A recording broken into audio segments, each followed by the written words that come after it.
So thank you everyone for attending today's webinar. Some of you may have joined us on our last one that we've done with BackupAssist, where we went over the Essential 8 and cyber insurances. So hopefully you've watched that. If not, the recording should have been on one of the webinar links that we've sent through. But today what we're going to be doing and covering is we're going to actually explore more of the BackupAssist products, some new products that have come on board, and just go through so that you get a better understanding of what's available in their product offering. And I believe Wilson will also be touching on parts of, I think, Essential 8 insurance as well this time round. Yes. So let me introduce you first. Sorry, Wilson, for those who haven't met him already. Wilson is director at BackupAssist in Australia. It is an Australian organization, so we're very proud to partner with them. So I'll let Wilson take over from here. Thank you. Thank you, Alison. Thank you very much, and welcome to everyone. Thank you for attending. Let me just share my, go on to presentation mode. Okay, so as Alison mentioned, today, this presentation, this webinar is following on from the previous webinar, but really, and if you haven't seen it, it isn't really a prerequisite as such. I will quickly introduce some of the concepts that was mentioned in the previous webinar, because what, as Alison mentioned, we will be talking about both the products that BackupAssist as part of BackupAssist family, but so we'll go through the products briefly, but we will focus on how BackupAssist Classic, which is our flagship product, can be used to help achieve those best practices, those backup best practices. So it's about designing the best practice backup strategies. So as I say, in terms of agenda, we will be doing a quick overview of BackupAssist and the products. So I won't be spending too much time because there are quite a bit of information you can't get after this. But instead, this time I will be spending quite a bit of time talking about how you can achieve best practice backup strategies with BackupAssist Classic. And in that, I will step through, I guess, some of the well-accepted path of achieving backup strategies, which is to identify and classify your data, determining your backup objectives. I will be actually presenting three well-defined backup strategies using BackupAssist Classic that basically will meet most backup objectives. You can, of course, modify those strategies to suit the objectives that you come up with, any specific objective you have. But we have designed three that we think would fit most objectives. And then what we're going to do is, what I'm going to do is present some information about how to secure your backups, secure access to your backups, because this is a key component in a lot of the cybersecurity framework requirements. And then because a lot of organizations now have data in cloud services, whether it is your emails, whether it is accounting, whether it's CRM and so forth, you really also need to consider those data as critical to your business. So we will quickly touch on what you should do there as well. Okay, so now before I do go on, let me just do a quick sound check. Alison or anyone else, can you please give me a thumbs up? You can hear me? Yeah, okay. We can hear you. Perfect. Thank you. Loud and clear, yep. Fantastic. Okay, so a quick overview about BackupAssist. Now, BackupAssist, we actually, as Alison mentioned, we are an Australian company. We're based in Melbourne, in Box Hill, Melbourne, and we're been around since 2021. So we've been 2001, I'm sorry. So we've been around for at least 23 years now. We were the first to market with cyber resilient features for backup application. So we have something called something called crypto safeguard that protects your backups against ransomware effectively. We also were one of the first to introduce disk to cloud backup, which is the ability to back up your entire disk image directly to the cloud without needing to store that backup in a local device first. So it doesn't do like a replication from a local backup.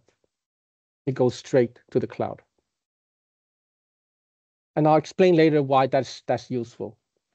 There is over 100,000 systems protected. Last count is actually close to 200,000, but this is the data we have collected previously. So it covers Windows servers, virtual machines, desktop, Microsoft 365 accounts. We also have comprehensive features that meet all cybersecurity requirements.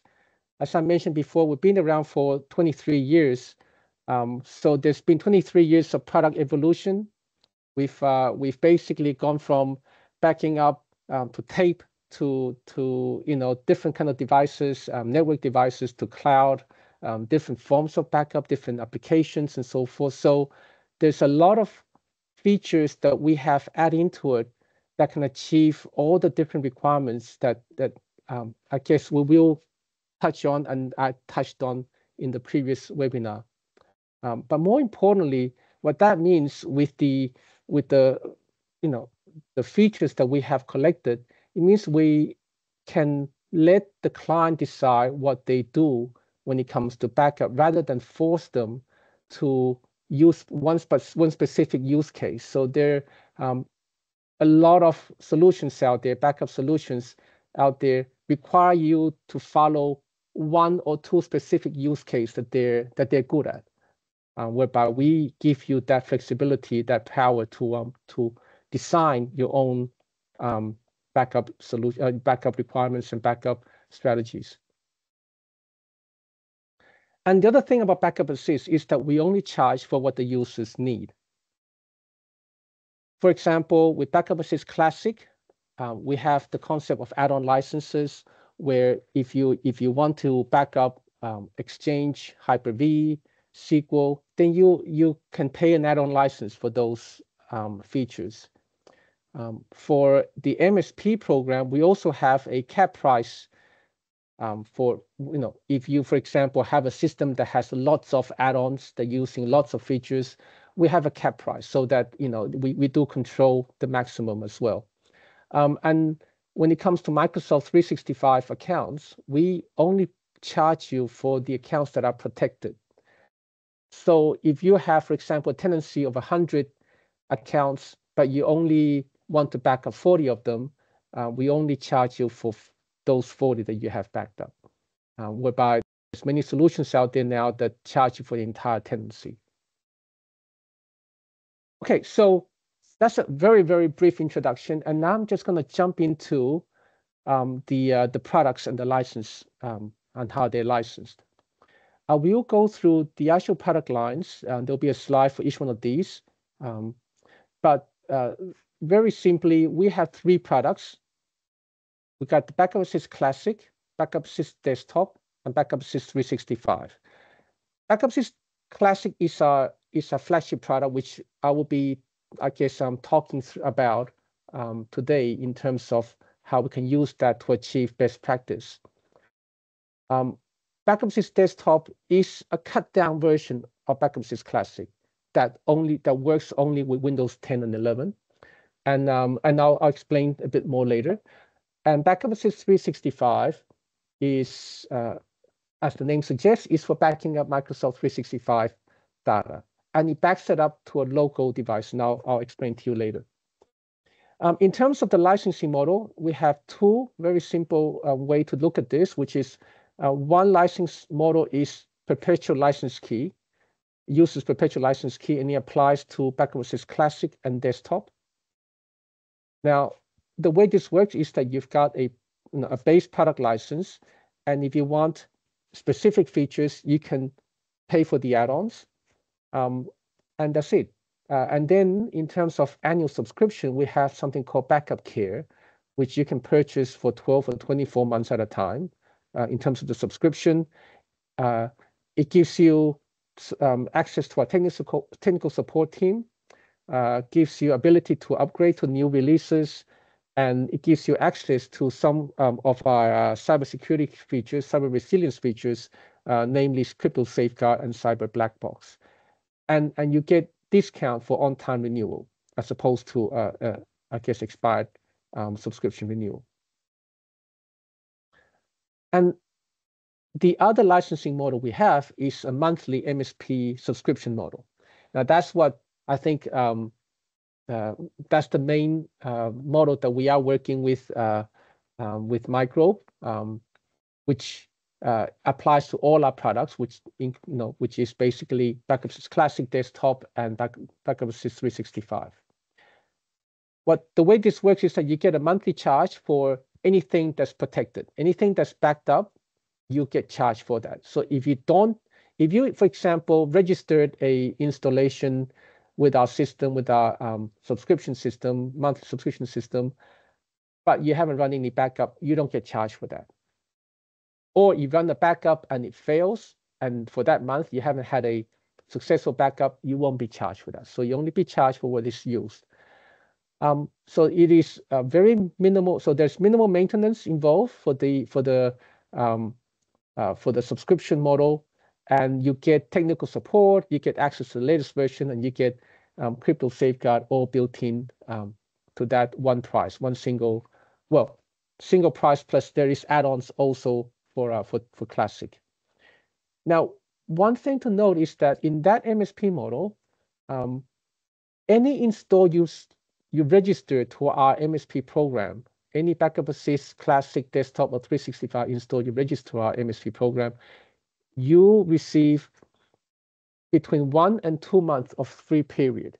So you have a lot of time to try things out, or give your client a period of trial as well.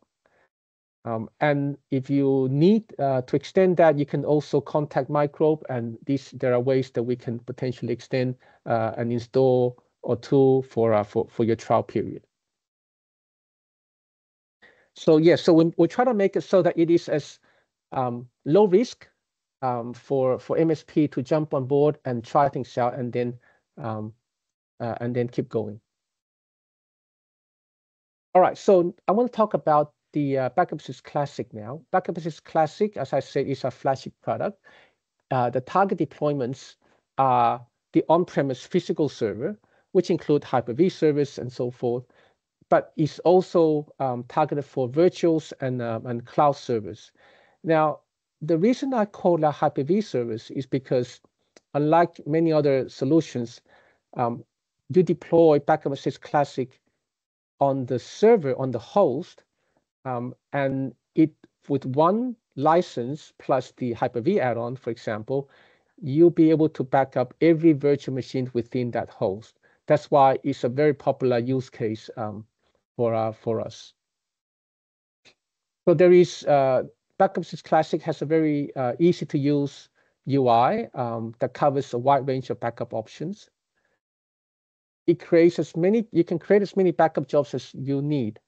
We don't restrict you in any way. So if you want to, for example, have a specific job that backs up only once a month because you need to archive that in some way, then that's what you do. You can back up to public cloud, private cloud, disk drives, RDX, NAS, iSCSI, and many other destinations. You can set up schedule retention schemes to fit your RPO requirements.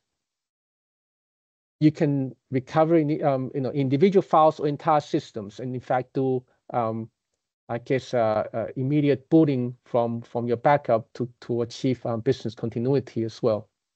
So there's a feature we call VM Instant Boot, where you can boot directly from your backup as a virtual machine. And we have the cyber resilient features that I mentioned before, the Crypto Safeguard, which effectively, it does two things. Crypto Safeguard detects whether the data you're about to back up has been infected. If it has been infected, we would then prevent the backup from completing or from running, because we don't want, I guess, bad data, overriding the good data in your backups. And but more importantly, what it does is it actually, on top of that, what it also does is prevent the corruption of your backups by putting in, I guess, quite low-level controls to stop anything other than, I guess, BackupAssist from having that ability to edit your backups. And lastly, we have the ability to automatically test your backups with BackupAssist Classic. So that's really useful, because then you can run, for example, automated backup test that runs over the weekend. So every week that at the end of that, your backups have been tested, have been checked, have been opened, been checksummed, and so forth, and compared. The checksum have been compared with the original, and the files are both readable and I guess in the same state that they were when they were written. Okay, I want to now jump onto BackupAssist Desktop, which is, as I mentioned, targeted for Windows 10 and 11 workstations, including work-from-home workforce, especially for the work-from-home workforce. And also, there are special features in BackupAssist that supports laptop backups. Now, as I mentioned before, the BackupAssist Desktop is effectively the same same application as BackupAssist Classic, but it does has all those server features that I did hint before, though things to do with Hyper-V, things to do with SQL, Exchange, and so forth. These features have been disabled. There's many more, but just an example of the kind of features that we disable. I mentioned before also that we have the disk-to-cloud feature, and the benefit of that is that, you see, when you're working from home or you're having a laptop, it is not practical, right, to expect that you're always connected to a local storage for your for backups. Right? You don't want to have to rely on having a local disk or local NAS available for workstations. Therefore, having this disk-to-cloud backup solution means that you have the best of both worlds. You still can do an entire image backup without the hassle of handling a local backup storage. In terms of cloud backups, this is not just for desktop, but I guess these features, these capabilities, applies more for a situation where your network isn't very stable, and that is that our cloud backups will respond robustly to network interruptions. In fact, not just a network interruption, but also we find that cloud providers or private cloud implementations are often face congestion issues, and they might then send out message to ask the backup software to slow down and so forth. So our software will work with the cloud providers' responses, so that we can make it improve the chance of having a successful backups.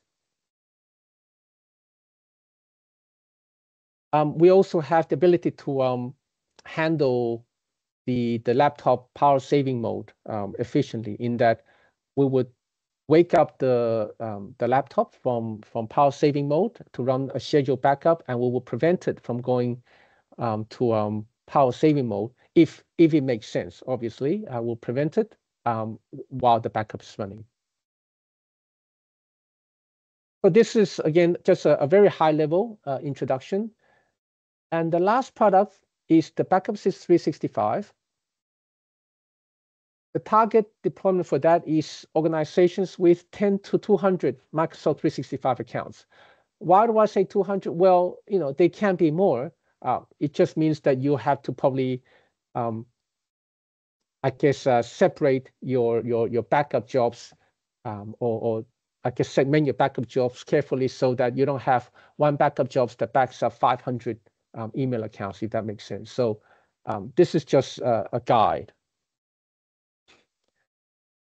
BackupAssist 365 backs up my mailboxes, obviously, and as well as all the files in OneDrive for Business and SharePoint and within Teams as well. It backs up your data to a local storage so that you have full ownership and full, I guess, clear ownership of your data. If you read this this article, this best practice article that we wrote, it actually references a lot of Microsoft itself, and it references a lot of the cybersecurity framework organizations that basically say the best thing to do with Microsoft 365 data when it comes to backup is to back it up in an offline storage, in something that can be taken offline and not into another cloud, another cloud storage. So I won't go into the details, but I would recommend that you read that because it is a use case that the BackupAssist 365 is specifically designed to address.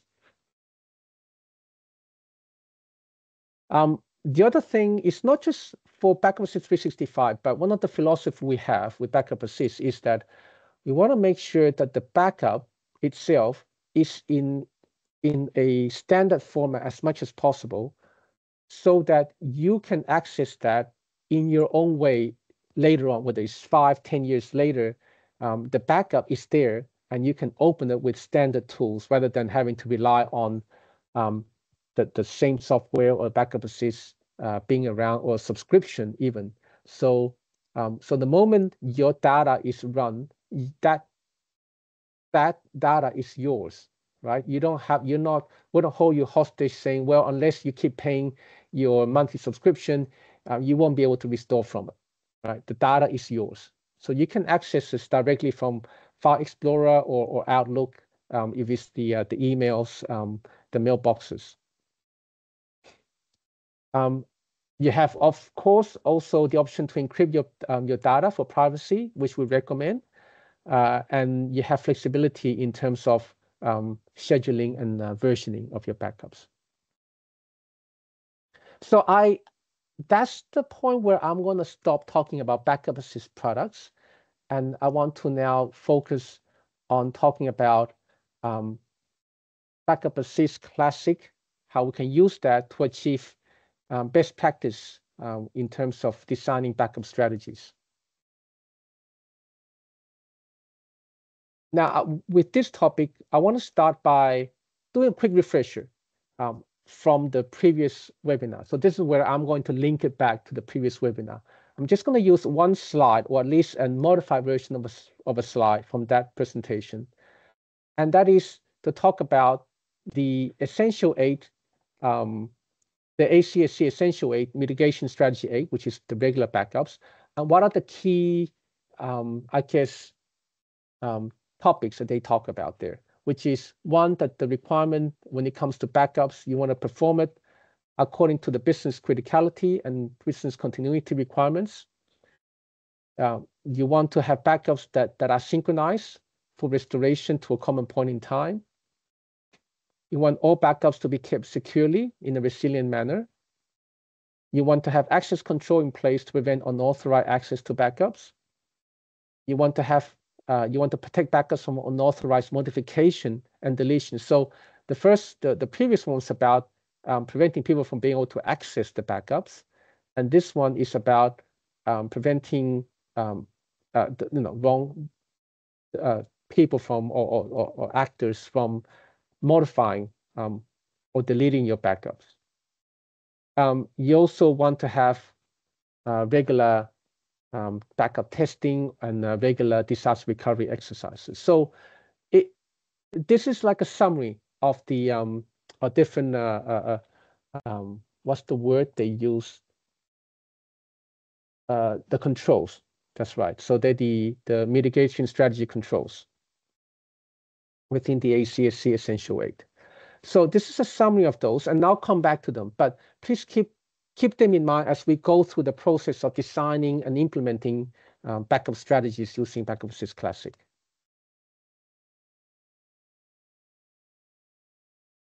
Okay, so within that whole topic of designing and implementing backup strategies, we're going to break it up into 4 or 5 steps, really, because I do break apart these into 2 steps.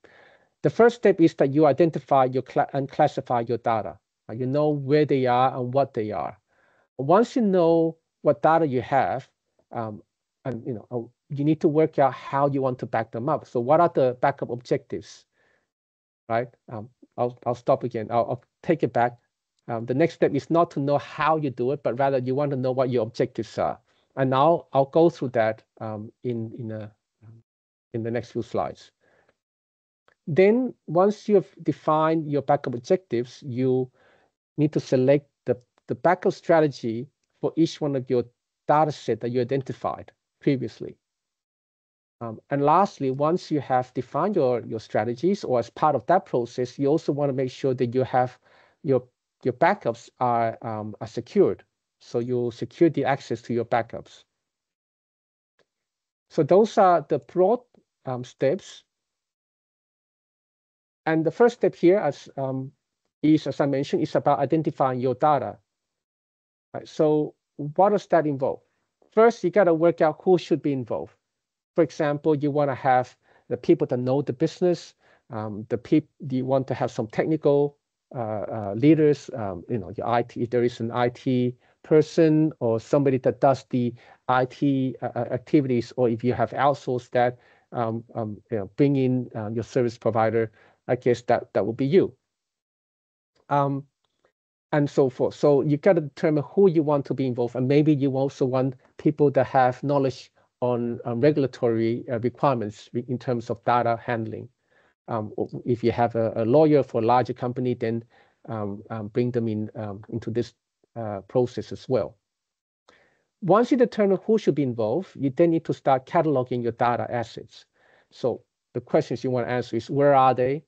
How are they used? Who needs it? And so forth. For example, the bullet points I've got here are about where they are. Right? Your data could be in physical servers. They could be in workstations. But beyond that, you also have lots of data in cloud. You could have it in cloud service like infrastructure. You could have it in cloud platforms like some databases in the cloud.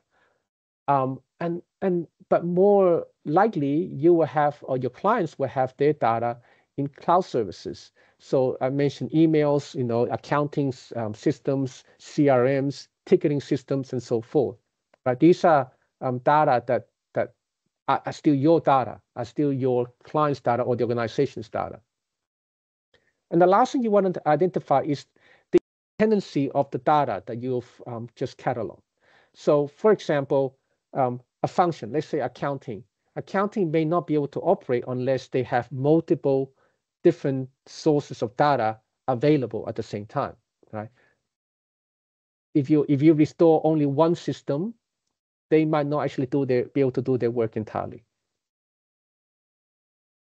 Okay, so once you've identified your data, the next step is to classify them, as well as identify the criteria you use to classify them. The best practice here is to look at the business impact, right? You want to classify your data based on business impact during a disaster event. Now, what I have here are just examples. Please note, these are examples. You should use what makes sense for the organization that you work with. So an example here is the classification I have here is 4 classification, mission critical being the most critical class. Then there's business critical, operational data, and non-critical data. And an example here, in this example, mission critical is something that you must restore immediately for the survival of business, such as your customer transaction records, right? If you can't control your records, you don't have your records, you can't charge your clients, then you can't survive as a business. The next step, the business critical data, are things that they're really important to the business operation, but doesn't need to be restored immediately. Things like your payroll system, your supply contracts, and so forth. They're things that they're really critical, but you don't need them immediately as such. Then we talk about in terms of operational data. These are things that they're like supporting data. That is, for example, any internal documentation and so forth. You can probably live without them for a longer period. That's why there is that category. And then there is the non-critical data, which I think that maybe you can, you still need a backup of it, right? It's not saying you don't need at all, but they're not really essential for day-to-day operations, like historical records. So you can take even longer time to restore them, for example. Or you can, so I guess I'll cover the other points I want to make in the next few slides. But the other things to consider, you also want to consider is how you, in terms of classifying your data, the other criteria you want to consider is data sensitivity and regulatory requirements. And there'll be other criteria depending on the organization you're in or you work with. Whether that here in terms of data sensitivity, there are actually rules and laws in place regarding organizations that handle sensitive personal data, things that can identify a person, religion or sexual orientation and so forth. So these are sensitive data, and there are rules on how to handle those. So those things need to be taken into consideration when you classify your data. Now, once you've classified your data, the next step is to determine backup objectives for each one of those classifications. So, right, the key, I guess, objectives, I'm sure you've all heard about is the RPO and RTO, your restore point objectives and your restore time objectives.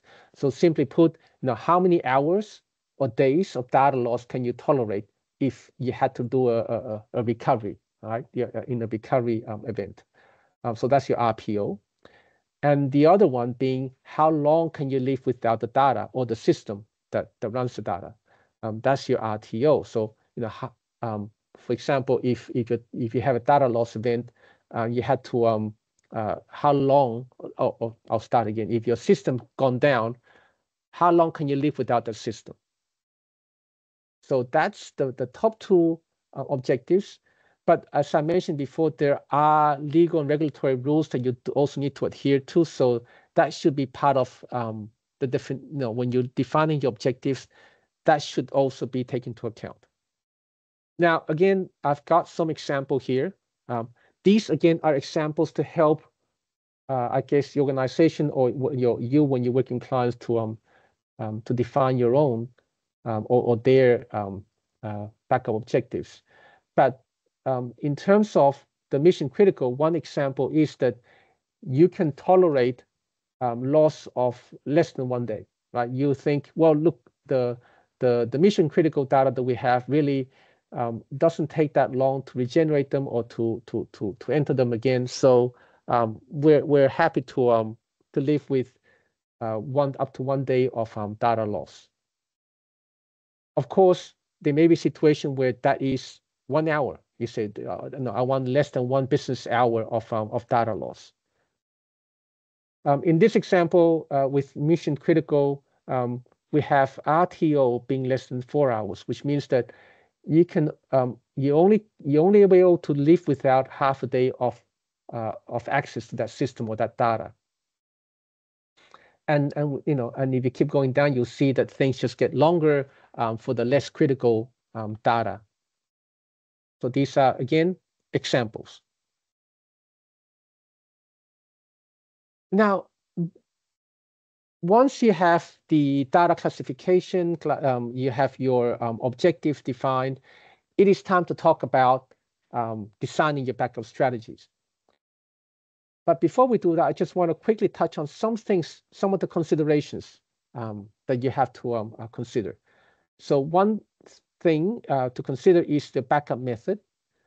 Now, BackupAssist Classic offers 2 broad backup methods, and this is the case basically for most backup solutions, which is you're either backing up, you're either doing a system or image backup, or you're doing a file backup, right? There are other, I guess, variations very similar to them and so forth, but essentially you're either backing up the entire image, this image, or you're backing up individual files. With the disk image, why is there differences? Well, because with the disk image, you can do system recovery and backup continuity business continuity exercises with the system image backup, a system or image backup. And for BackupAssist Classic, you can actually also restore files and application data from a image backup, right? You're not just limited to doing entire system recovery. And the other thing to note about the BackupAssist Classic image backup engine is that only the very first backup is a full backup. All subsequent backups are incremental. So you'll be, they'll create smaller backups, incrementally, and you will be faster to run. And on top of that, what we do is we save the backup in a reverse incremental method. So what that means is that the latest backup is always a full backup, one file. You don't need to rely on multiple files to restore from the latest backup. But as you go back in time, then there is more incremental backups that you have to rely on as well. So we prioritize the latest backup, which is really the best practice. And for file backup, as the name suggests, you're backing up individual files and folders. You can restore only files and application data and folders, of course.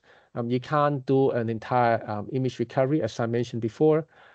With file backup, with BackupAssist Classic, the first backup is a full backup, and then subsequently only modified files are backed up, because we don't need to back up things, and grow the storage with duplicated data. And the last thing, as I mentioned earlier, one of our philosophy is that you should be able to access your data directly with Windows tools, or I guess commonly used tools, once the backup is done. So especially with the file backup, you can basically browse directly using the Windows Explorer. Of course, you then have to consider access control and so forth. So we're not suggesting that that's something you just leave as is, but it is a capability that's available. The next consideration is the backup destination type. BackupAssist Classics does offer a very wide range of backup destination.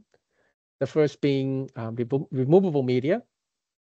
So external hard drives and RDX. RDX, I don't know whether you're familiar with them, but they're actually becoming quite popular. It is mainly in Europe in the past, but in Australia it's becoming popular usage as well. Network storage. NAS and iSCSI are common network storage devices that we support. Public cloud, Wasabi, including Wasabi, AWS S3, Azure Blob, Backblaze, and many more. In fact, pretty much any S3 compatible storage is supported. And I know Azure isn't S3 compatible, but just pointing out, we do support Azure as well as pretty much any S3 compatible implementation. And so in terms of private cloud, we support any S3 compatible implementation, including MinIO and QObjects, which is the QNAP implementation of the S3 compatible storage. Now, why do we mention S3 compatible implementation so much? Is because that really is taken.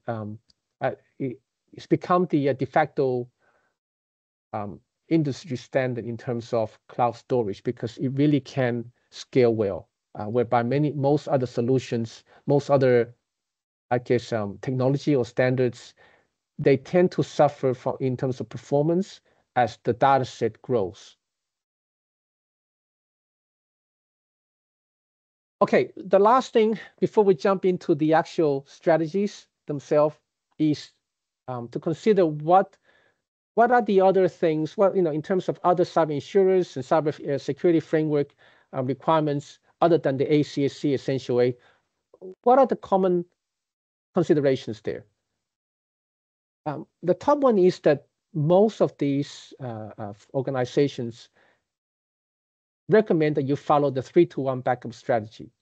And that's predominantly for redundancy, right? They would like you to have 2 separate backups with at least 1 backup stored offsite.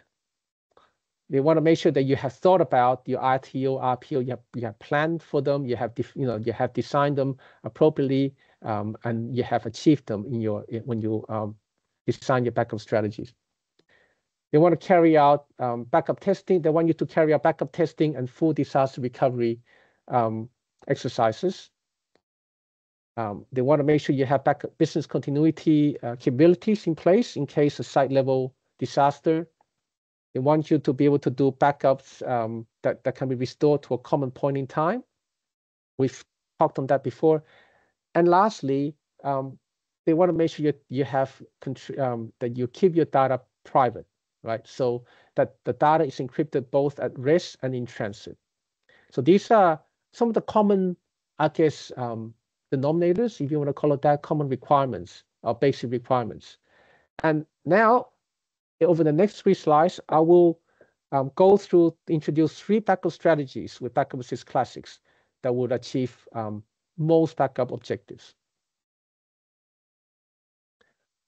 Now, the first backup strategy here is, in fact, in all 3 backup strategies, there are 2 backup jobs, right? There are 2 separate backup jobs. Why? Because as I mentioned before, we want to achieve the 3-to-1 backup rule, if you want to call it that, which requires you to have 2 separate backups that at least 1 stored off-site. Now, in the first strategy, what we define here is, or recommending is that you have the first backup being a file backup that runs hourly to the cloud. So you have very frequent backups, right, to the cloud that is off-site, but you can't do image recovery for it because it's files. But with backup number 2, you will run an image backup daily to removable media.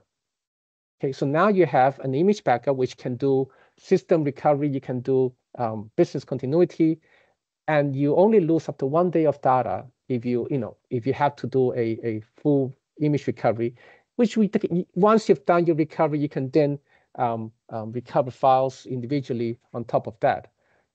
But the other benefit is that because it's on a removable media, you can take it offsite and keep it offline, right? Totally offline.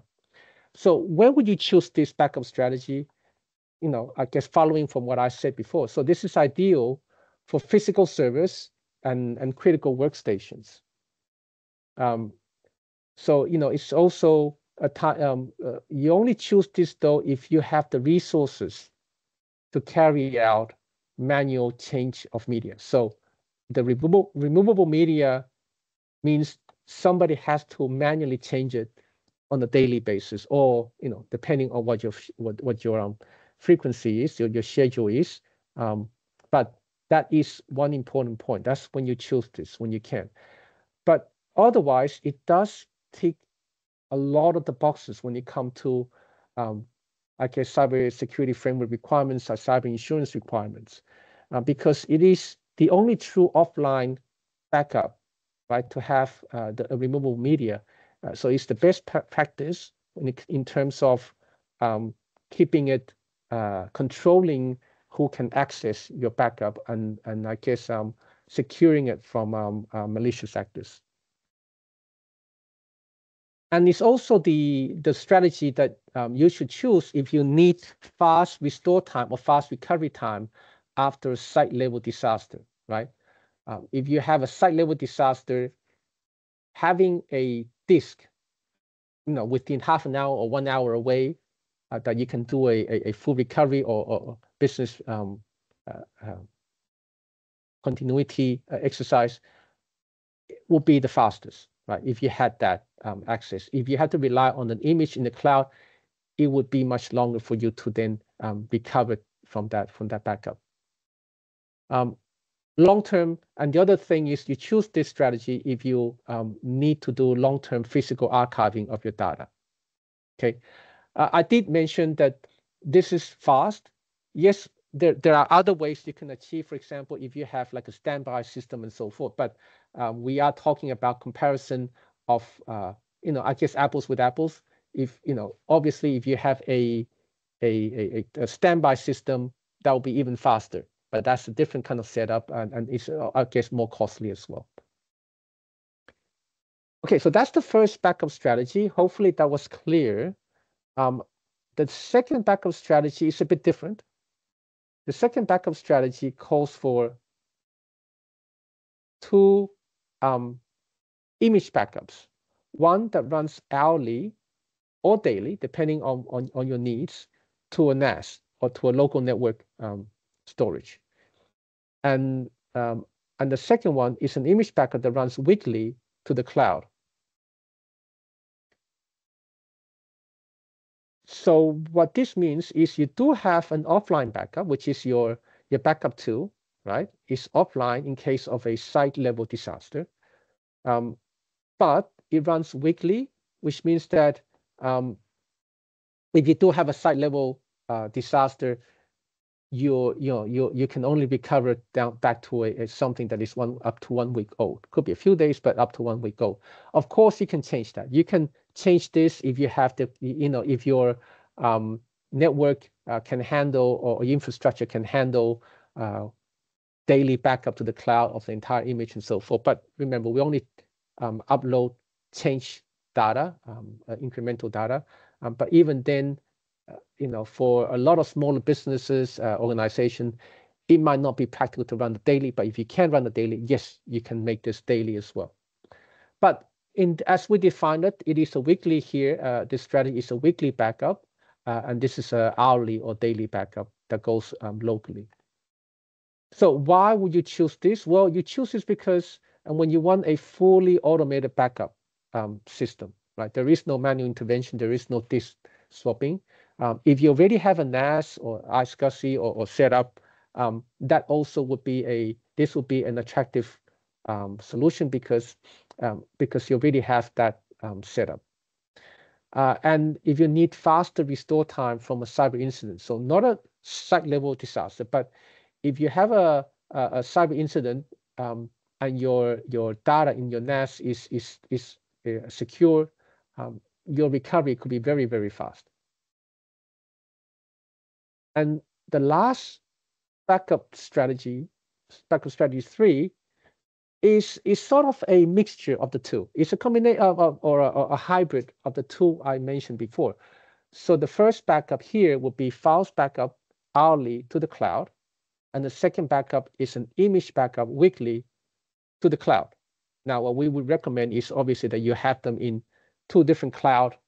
You want to have some variation, or not variation, but you don't want to have both backup in the same data center. You want to have them at least different data center or different cloud entirely, maybe one in private cloud, one in public cloud, and so forth.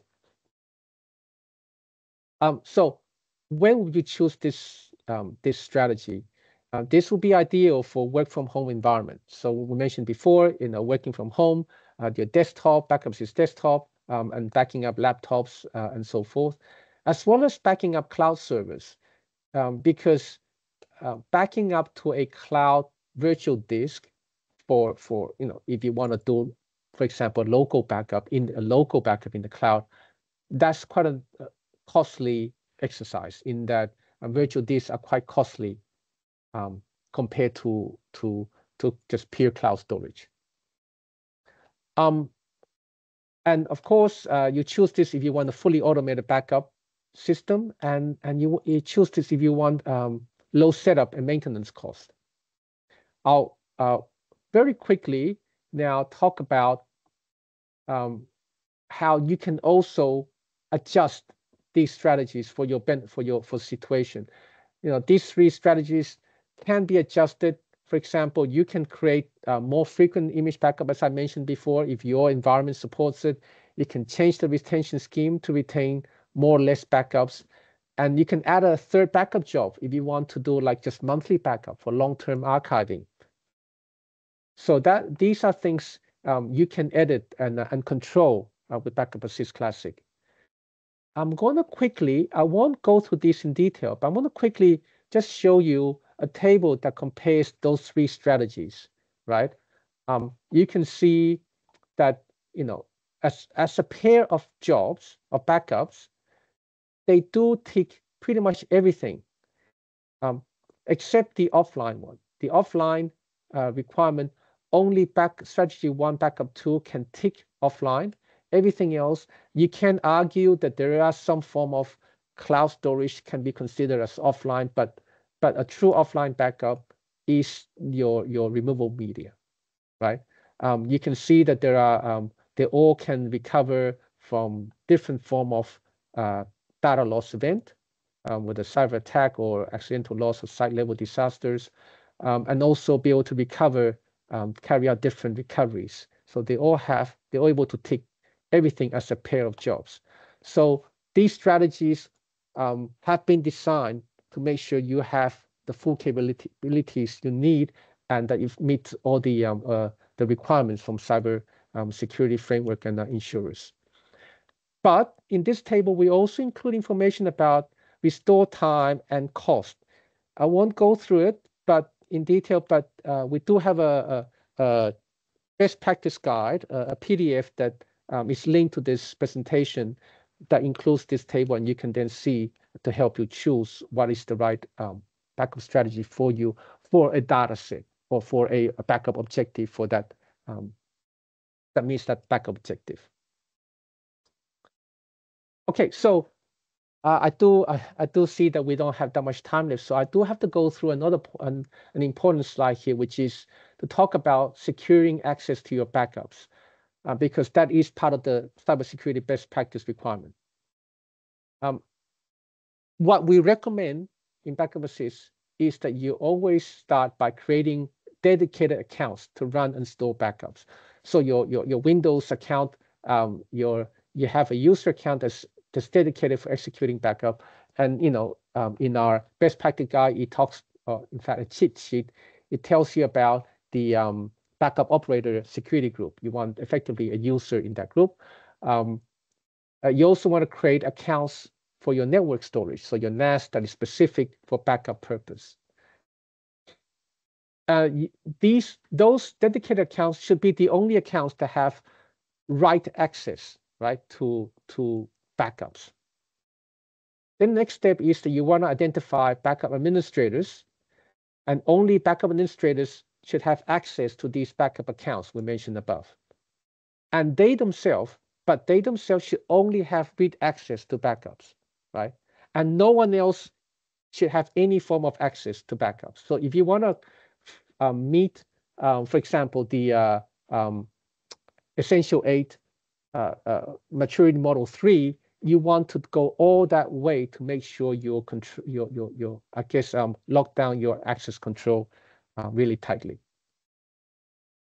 In terms of cloud storage, you also want to make sure you restrict that carefully. You want to create dedicated backup accounts with only API access to limited cloud storage containers.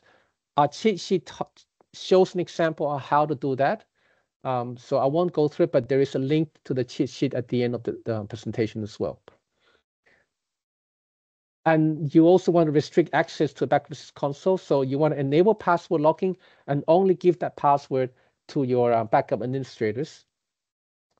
You want to protect your backups from malicious actors by turning on crypto safeguard, which is, as I mentioned before, is an additional layer to stop things like ransomware from corrupting your backups. And lastly, you need to manage your credentials carefully, your accounts and credentials carefully, and we recommend the concept of to use a go back. And if you're not familiar with that, again, that is covered in the cheat sheet about securing access to backups. So cheat sheets available. So I'll move on to the next slide. This is like the last real data, new data slide, which is to mention that, as I said, most organizations have critical data within cloud services. And those data should also be backed up, right? So you're talking about your CRM, your ticketing system, your accounting systems, and so forth, the emails. Now, most cloud services offer the ability to download a copy of your data, right? And what we recommend is that you use that service to download your data, let's say once a month, or maybe once a quarter, or your client's data once a month, once a quarter, and then use BackupAssist Classic on that system to back it up, whichever, follow one of those strategies we mentioned before. And the thing is, this can be an additional service you provide to your clients. In fact, we have quite a few partners, MSP partners, that provide exactly that kind of service. For example, every month they will hand their client a USB drive that has all their cloud service data in it. Right? So they have in their storage that data. Look, I'm not going to go through this in detail, but just to say that all those essential 8 requirements we mentioned before, they're now ticked based on what we've gone through before. There is a few things, maybe 1 or 2 things that is not explicitly mentioned in the previous slides, but you can see that those strategies and the way to achieve those strategies help tick all the boxes for the essential 8 requirements. And lastly, just want to quickly summarize what we presented today, which is that BackupAssist Classic can help you achieve your best practice backup strategies to meet your cybersecurity framework and cyber insurance requirements. We have a best practice guide to help you classify your data and determine your backup objectives. We also have a best practice guide you can use, which to help you meet your objectives when it comes to designing backup strategies. So that best practice guide would basically go through those 3 strategies in more detail and go through that table present that table I showed you before in terms of comparison. And lastly, you want to secure your BackupAssist Classic using our cheat sheet here. So that's what we went through today to help you understand how you can create your best practice backup strategies to meet all the cybersecurity requirements, framework requirements, and the cyber insurance requirements. And we have all those materials that you can then take away and to help you go through it to achieve that using BackupAssist Classic.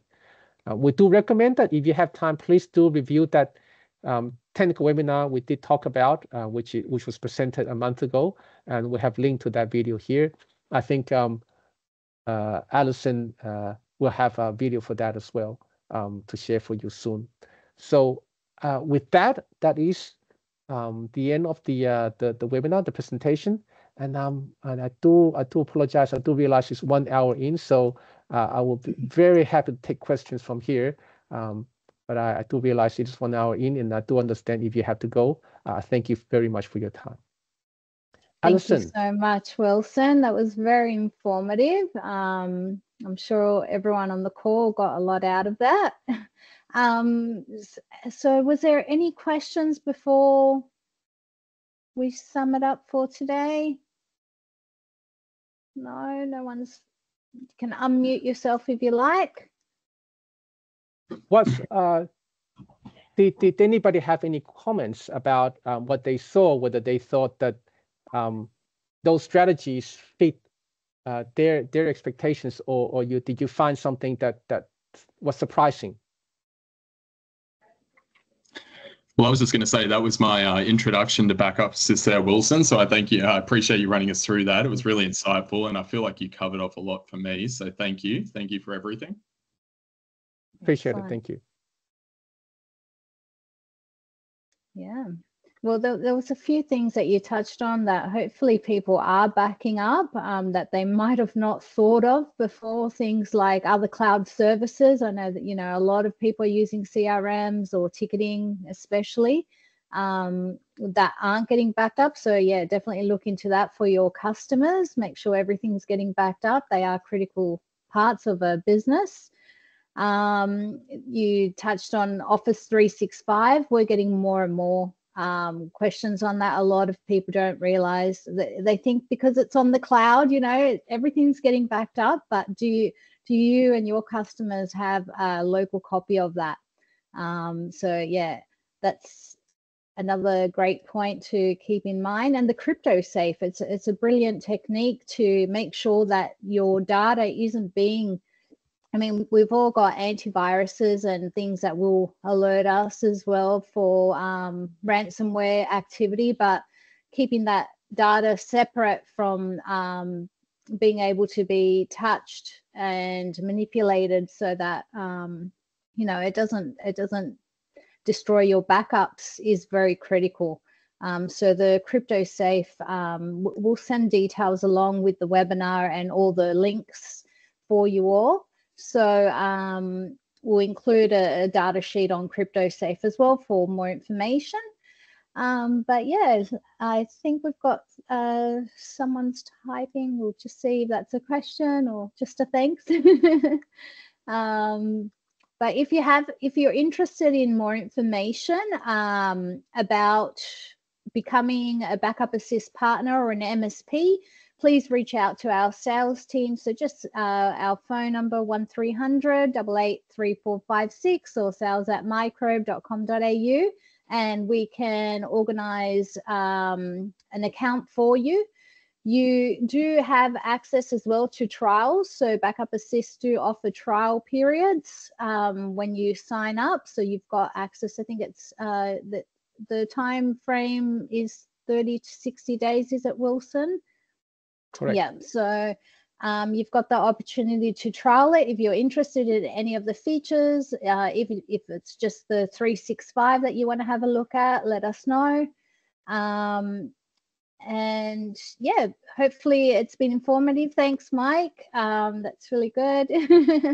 Process of updating all our business documentation, and this is great. So excellent. Thank you, Mike. And we'll get all those details, best practices to you after this webinar. So thank you all for attending and being with us. And we look forward to the next one. Have a good day, everyone. Thank you so much, Wilson. Thanks again, Wilson. See you all. No problems. Bye-bye.